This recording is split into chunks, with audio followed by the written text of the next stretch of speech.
ਸਮਝਦਾਰ ਵਿਅਕਤੀ ਉਹ ਹੈ ਜਿਹੜਾ ਦੂਜਿਆਂ ਵੱਲ ਵੇਖ ਕੇ ਉਹਨਾਂ ਦੀਆਂ ਵਿਸ਼ੇਸ਼ਤਾਈਆਂ ਤੋਂ ਕੁਝ ਨਾ ਕੁਝ ਸਿੱਖਦਾ ਹੈ। ਉਹਨਾਂ ਨਾਲ ਆਪਣੀ ਤੁਲਨਾ ਨਹੀਂ ਕਰਦਾ ਤੇ ਉਹਨਾਂ ਨਾਲ ਈਰਖਾ ਵੀ ਨਹੀਂ ਕਰਦਾ।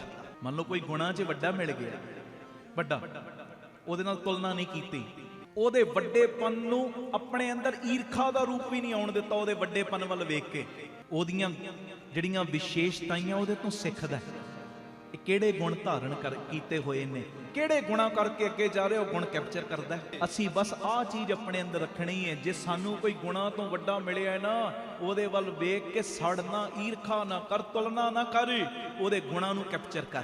ਫਿਰ ਤੇਰਾ ਆ ਸੰਗਤ ਕੀਤੇ ਦਾ ਵੀ ਫਾਇਦਾ, ਫਿਰ ਤੇਰਾ ਆ ਸੰਗਤ 'ਚ ਆਏ ਦਾ ਵੀ, ਕੀਰਤਨ ਕਰਨ ਦਾ ਵੀ, ਕੀਰਤਨ ਸੁਣਨ ਦਾ ਵੀ ਫਾਇਦਾ।